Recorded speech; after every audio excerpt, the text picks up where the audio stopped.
Welcome to the Prolific Author Podcast. Let's face it, readers read fiction to feel emotion and be transported and transformed. In this ongoing digital revolution, where online marketing is always in flux, the only way to create a sustainable author business and live off your royalties is to write transformational stories, market at every stage of the author journey, and cultivate a loyal audience of readers. Fortunately, there's never been more opportunity to make a living as a fiction author. Hi, I'm Liesl Hill, USA Today bestselling author and story clarity coach. When I'm not dictating my own stories about dragons, serial killers, and dystopian worlds, I help other authors write their own transformational fiction, position them as bestsellers, and market them like pros. Join me on the podcast where I give writing tips, marketing how-tos, story advice, and interviews with other authors who are in the trenches just like you and making it work. We are prolific authors. Hi there, and welcome back to the Prolific Author Podcast. I hope everyone has had a great week of writing. I am glad to finally be into August and out of July because, as I mentioned before, I was just doing all sorts of crazy things in July and I don't even know where the month went. But we are all moved into our new place now. Still have some unpacking to do, but mostly moved in so I can kind of return to work, and I'm glad to be here.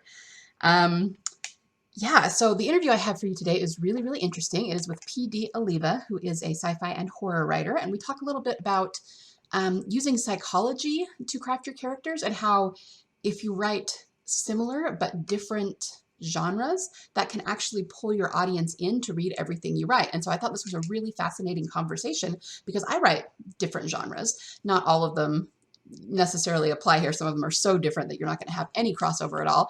But a few of them do. So I thought this was a really interesting conversation, and I think you guys will find a lot of value in it. You will notice that this is a very old interview. I am still getting through all the interviews that I did in 2020. I'm close. I've probably only got, 7 or 8 more, and then I'll be caught up. But this was actually recorded over Christmas, or right before Christmas.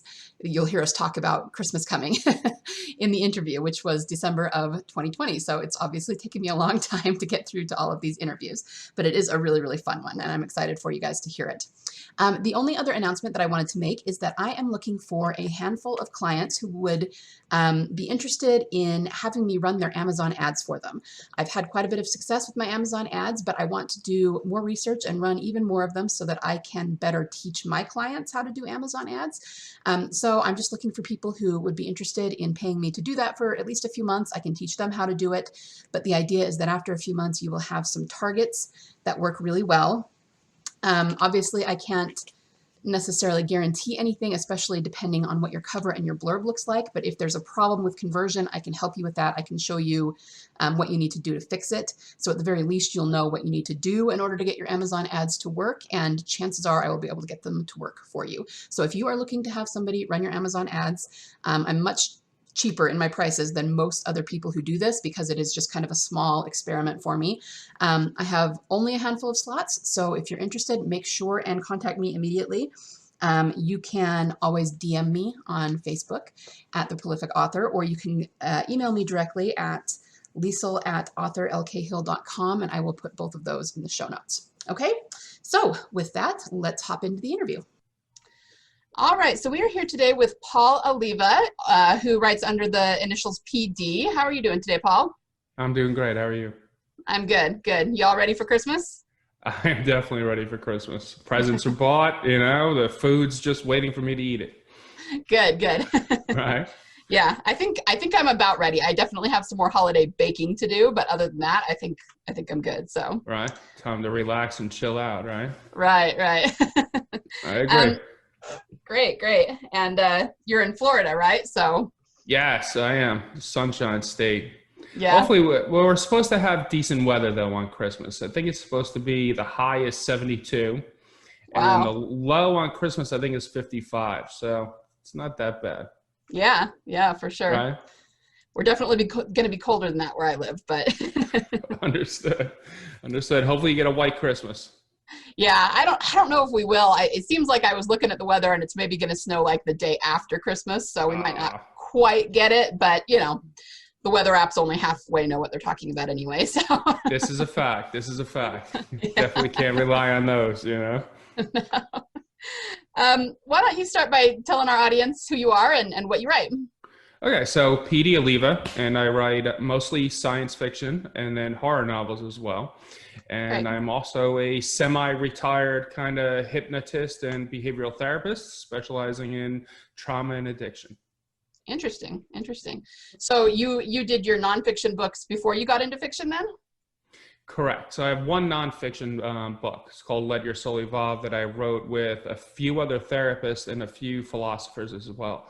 So we all took like a couple chapters and put it together and created the book, which we also used as a behavioral modification system I was owner of a treatment center for a while. So we used it there with our patients. And did you have a lot of success with that, with the behavior modification? Yeah, really good success, actually. Quite good Nice. success. It kind of takes in like meditative and spiritual practices and puts it into a behavior modification program. So part of the program is it's meditation, it's gratitude, it's like thinking differently, changing your thoughts, and the way you change yourself is by changing the actions and behaviors that you have. Gives you new experiences, and then you could change that thought process up as well. Right, right. That's really fascinating. So how did that segue into writing fiction then? Tell us a little bit about your journey.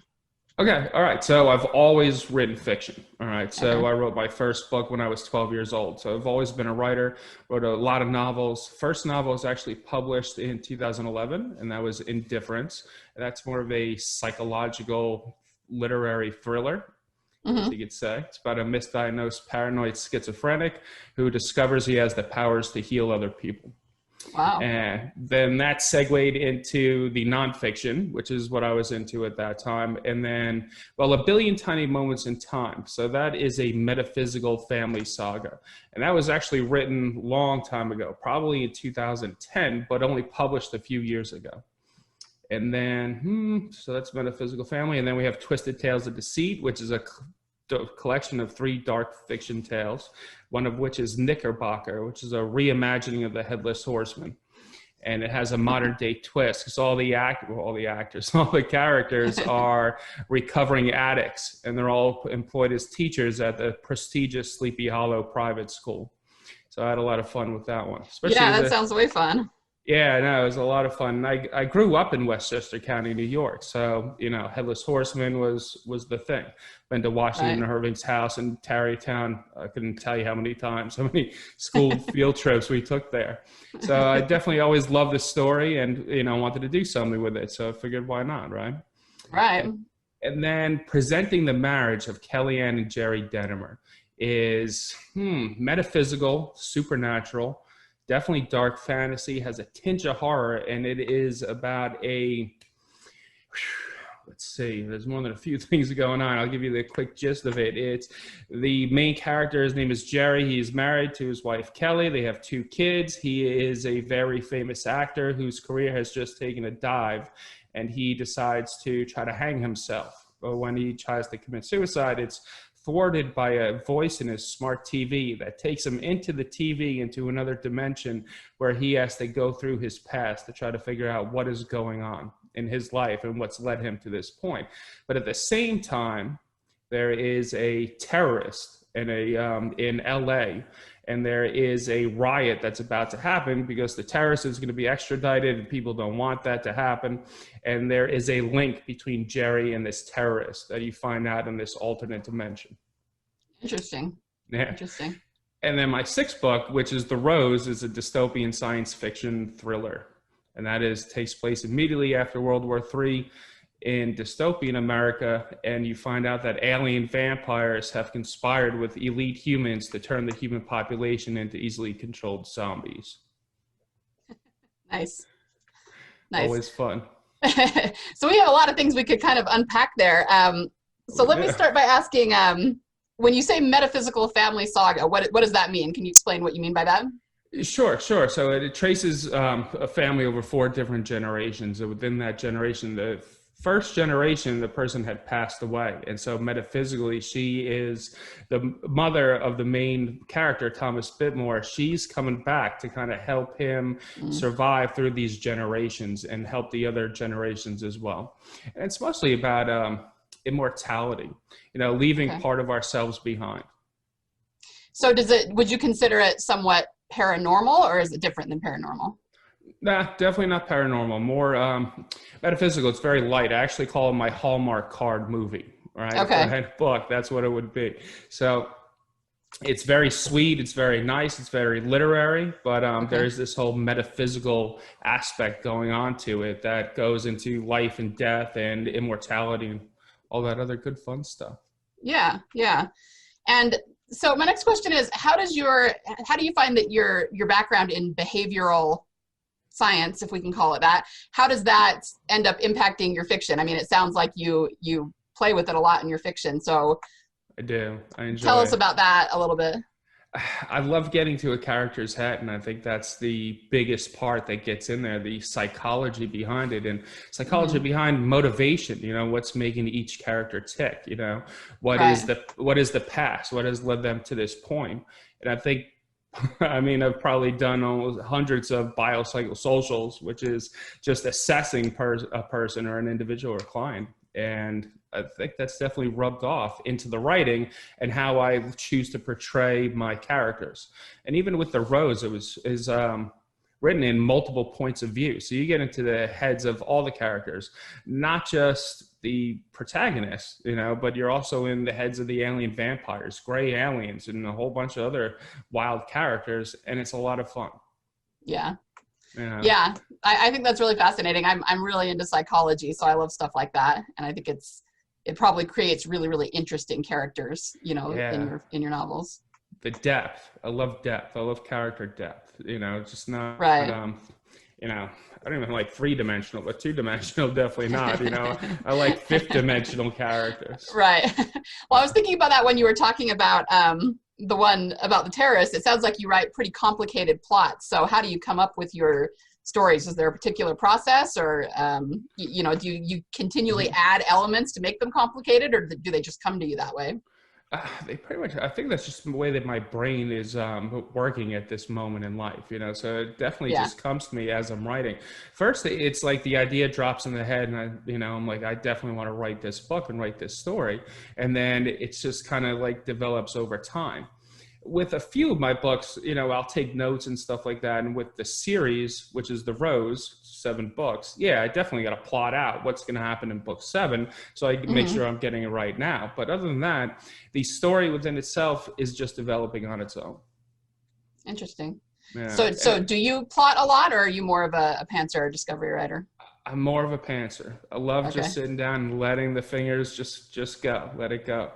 And it's like with the Rose, I had no idea where this was going. It first started as a short story, and I was only putting the short story together because I was writing another trilogy, and I needed something. I wanted to do kind of like a backstory for that trilogy, and it just kept developing and developing and developing, and these characters just wouldn't relent.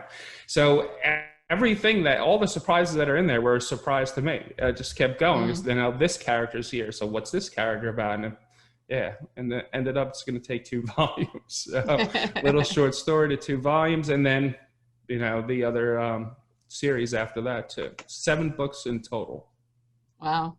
Yeah. And it doesn't sound like, I mean, your series, or you write in different genres, even though they're all related. So how do you, Yes. I mean, how do you handle that? Do you have one list that goes with you to every genre, your readership, or do you target it differently? Like, just tell us about how you handle the different genres you write in. Okay, so with the sci-fi, and then all right, so I also have a couple books coming out that are specifically just pure horror, whereas everything before that is more dark fiction, dark fantasy, metaphysical. So I'm noticing now with the Rose, because it has horror elements to it. It's Hmm. about alien vampires, so there's got to be some horror going on there, you know. Right, So right. finding that a lot of people who are reading that book are people who enjoy horror as well, so that Okay. readership will stay the same. As far as the other books, it's more of a niche market, literary, metaphysical, so it's a different type of reader, Right, but all right. enjoyable, right? Yeah. So, Well, and do you have a lot of crossover between, or do you find that you have a lot of crossover between those two genres? yes, Yeah, Yeah. I definitely do. It's definitely fitting in there. I also like to put Easter eggs to my other books into a certain novel as well, just like Right. little tidbits, you know. So I'm always interested if somebody picks up on them. Maybe 100 years from now, maybe now. Who knows, right? Yeah, and I mean, I think that definitely helps to kind of connect your worlds that way. But it almost seems to me too like you would end up having a lot of crossover just because people who read horror, I mean, the metaphysical, the spiritual side of things, I mean, they're very much about like redemption and you know what I mean? So do you think that Yes. plays into your genres that they would end up liking both even though they're very different? Yes, 100%. Yeah. 100%. Especially presenting the marriage of Kellyanne and Jerry Dennemer, and then Knickerbocker as well, which is the reimagining of the Headless Horseman. Right. And then there's two other stories in there that are definitely supernatural, metaphysical, and horror based. So, Yeah. indifference, yes. You know, you could definitely get into that and a billion tiny moments of time because of those aspects. Mm-hmm. They're intriguing, Right. Yeah. and And I they guess it make goes for back to great the fiction. psychology, right? Right. Yes, that's right. That's right. So, how do you go about getting your books written? What is your process? Okay, so let's see. Idea forms. And when I start doing it at that point is I'll write it down, which means I'll send myself an email. So in my email folder, I have tons of different folders for specific ideas. So I'll start sending myself emails. And then once it's cultivated and I have the idea in my head, I'll start writing. Let it go from there. Usually, like with The Rose, it took me about 3 months to write. Mhm. So, and that's just writing. After that, the editing process. So I notice it takes me a couple months in the editing process as well, which is actually one of my favorite processes of the writing journey is doing the content edits and get it all prim and proper. Yeah. Um, so yeah, as far as like with horror though, I just finished writing. I call it my quarantine, my quarantine horror novel. It's called Jiggly Spot and the Zero Intellect. But that took me almost 8 months to write. That was a long one, but it turned out to be 154,000 words. Right. So it's Yeah, longer. yeah, a lot longer. But and that's definitely horror. And there's some fantasy in there. There's some sci-fi in there, Yeah. cosmic horror, like old grindhouse movies. It's pretty raunchy and a lot of fun. Definitely a quarantine novel, put it that way. So Uh, you wrote that. Did you write this past year then during yes, COVID? That's what yes. you I mean? Yeah. started in like March, so writing that. It's been an idea I've had for a few years, but I started writing it in March, and I just finished it like a month ago. Wow. It's Well, insane. hey, It took good a for you long being time. productive during quarantine, right? Yeah, yeah. I wanted to get that novel out. I was planning on writing a few this year, but I mean, Jiggly Spot just took over. But Right. you know, he's a raunchy little dude. They do that sometimes. That they do. Um, so is it like quarantine themed or just that it was written during quarantine? Just that it was written during quarantine, you know. Gotcha. But Yeah. there's a kind of a quarantine aspect. Is that the last part of the book, or actually is the main meat of the book, takes place in this it's like this supernatural fantasy portal in a warehouse in California that is a portal that reaches hell. Oh, Quite wow. fun. So, and it's all claustrophobic, and they're trying to get out of this place. So, kind of quarantine-ish. Yeah. Yeah. That's You cool. know? That sounds like fun. So how do you go about keeping yourself prolific, keeping yourself writing? Do you have any tips or tricks for when you kind of don't feel like writing to get it done? Usually, what I do is when I hit like a stage of writer's block or something like that, or am in between books, I'll go for long walks. I like taking Mm-hmm. long walks. It breaks up the monotony and then kind of gets the juices flowing again. I'll go to the beach. I'll do a meditation on the beach too. I'm largely into meditation, so I like that as well. And then just really get into it. It's I find that I need to write a few sentences. What's the first sentence? How does this book begin? As soon as I get that first couple sentences, boom, it just starts flowing. Good, good. Yeah. Yeah, it's amazing to me how many writers I talk to who walk. It's just amazing how that works so well to Yeah. get your creative juices blowing. I mean, it's not all writers or anything by any means, but just so many of them tell me that they do that. It's really, really effective. Yeah, it helps. it's like our thoughts become like a ball of twine, you know, it just gets wrapped and wrapped and wrapped like that, you know, and then going for that walk, it's like you pull the string and just let it all out so we can Mm. see it in a different light. Yeah, yeah, I like that metaphor a lot. That's great. So, how do you go about marketing your books? Do you have any particular way to do it? Okay, so with my first 5 books, right, I was Uh-huh. running a treatment center at the time as owner, so I never got into marketing, which Okay. my babies will forgive me later.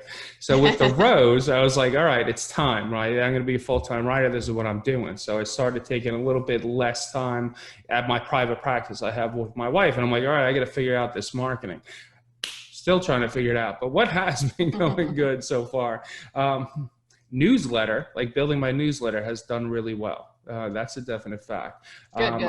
I'm on Book Funnel. So with Book Funnel and then Story Origin, I'm in a lot of book fairs, promos, and then newsletter swaps as well. And that seems to be doing quite well. Other marketing, you know, I have marketers out there that are helping get the word out there, get reviews and all that stuff. And that's been Right. working as well. So especially Mark Garcia at TVM Horror Expert, she's awesome. She is Yeah. definitely helping me out a lot. Yeah, she's Oh, really good. good. Shout Yeah, out to her. Yeah. yeah, 100%. Why not, right? So it just sounds like you do kind of the basic stuff that everybody tells you you got to do, and that's working for you. And I would That's right. imagine because your books don't fit really squarely into mainstream genres, that your email list is going to be even more important than, Yes. say, if you just wrote sci-fi in general or something like that. Agreed. Agreed. I got to go to both markets. So when I'm building that newsletter list, it's both.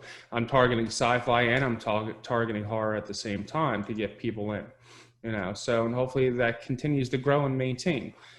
I like it because it's like the readers are right there. I get to speak to them directly, you know, Right. and you Right. know, do surveys and what do you guys like? What are you looking for? You know, what are you seeing? You know, Yeah. and they're getting feedback as well. So keep Right. building that. I do enjoy it. I do the Facebook. You know, I'm on Facebook, Twitter, and Instagram, but I've never been a big social media guy. Yeah. And so the newsletter really said something to me when I heard about it. I'm like, that makes perfect sense. So I enjoy it. Yeah, and that's good that you're engaging your list by getting feedback from them. I think that's something that a lot of authors don't do enough. Um, Agreed. so that's good that you're doing that. And can I ask, are you a full-time writer right now, or are you still working a day job? Still, all right. So I still have clients, all right, in Okay, private gotcha. practice. What happened during quarantine was a friend of mine owned a treatment center. And because of quarantine, he lost some staff, but he still had clients. So he needed help. So he asked me to come in there and help, just to take care of them, do therapy, make sure everybody's on the up and up. So I kind of like went back in there for that purpose. And I love doing it and I'm good at it. So why not? You know, Yeah, yeah. I'll keep it there. Even when writing is full time, I'll probably still do something in that field. You know, I was thinking about Mhm. maybe opening up a nonprofit or trying to help some people out. Yeah, that's great. That's great. So were those your clients, do you see them face to face, not virtually, right? It was face to face. So I had to Gotcha. go to the treatment center, help out with medical, help with this, help with that, anything that I could do. Yeah. Well, that's great. I'm sure you were a blessing to those clients that you helped. I hope so. I hope so. It was crazy too, because I have a dystopian novel coming out, and then I'm driving out there as an essential worker, and it seems like you're driving into a dystopian world. There's nobody on the road, you know? It was like eerie, and at the same time, like, whew, you know, it's crazy that I have a dystopian novel coming out this year, Right. right? Right. So Yeah. it's definitely a little bit surreal. Yeah, I bet. I bet. I write some dystopian too, but I don't know, it wasn't ever too bad where I live, to where it was like Gotcha. totally empty, like, I mean, in a few places, and of course people stayed home, but it's just not a place that's like, I live in the suburbs, so it's not like some big city that got completely emptied out or anything. So I don't think I experienced Hmm. that quite as much as other people, but I would see it like on the news, or you know what I Yeah. mean, things like that. And yeah, I had the same thought, like, wow, that could be the setting for my book right there. That's right. Yeah, it was definitely strange, you know, making that Yeah. drive a couple of times a week. So, you know, and people are doing like any other car that is out there, they're doing like 120 miles an hour just motoring. I'm like, you should still slow down, you know? Right. Yeah, yeah, it does happen. If it's a dystopian world, don't make it worse, That's right? right. That's right. That's right. Oh, how funny. Well, thanks so much for talking to us today. This has been really interesting to hear about your writing. What Thank advice you. do you have for, up and coming writers who are kind of still trying to figure it all out? I think it's find what works for you. Find your personality. Like, if you don't like Facebook, all right, so maybe do something with it, but not devote all your energy towards it. Find Right. what connects. Like me with the newsletter, connected. So, and keep going with that. And of course, reach out to other authors and try to network with the other authors. Yeah, Definitely, for sure. indie community is awesome. We're all in this together. I So, agree. There's so yeah, many it's a great fact. people in the indie space that, so how have you had any particular way that you've done that during COVID, reached out and networked with other authors? Well, through the book funnel thing, and then just Facebook Okay. groups that I was on, Right. fantasy and sci-fi focus, great Facebook group. Fantasy and sci-fi readers lounge. They're another group that I found was awesome, and just through those groups, was able to connect with a lot of different authors. Nice. Yeah, Nice. definitely recommend them. They're good people. Yeah. It's really fun to connect with other authors that way. It And especially is. with no, in-person events really going on right now. I always love going to That's right. conferences, and that kind of got taken away this year, but hopefully it'll come back pretty soon.